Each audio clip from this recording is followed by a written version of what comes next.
எண்ணெய் காஞ்சது, ஒரு ஸ்பூன் சீரகம், சின்ன ஸ்பூன் தான்.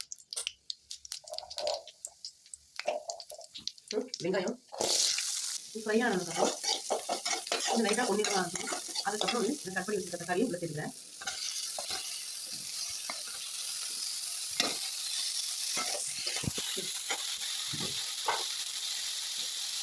கொஞ்சம் உப்பு, தேவையான அளவு ஒரு ஸ்பூன் மிளகாத்தூள், பார்த்துக்கங்க, ஒரு ஸ்பூன் மிளகாத்தூள், 2 ஸ்பூன் மல்லித்தூள், ஸ்பூன் வந்து கறி மசாலா பவுடர். அவ்வளோதான்.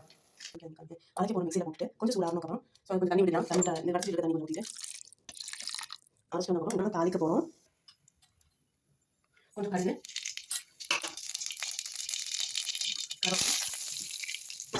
பச்சை இதை மாற்றி மசாலாவை இதில் போட்டுரும். அப்புறம் மிக்சி கழுவி தண்ணி தண்ணிப்பேன்.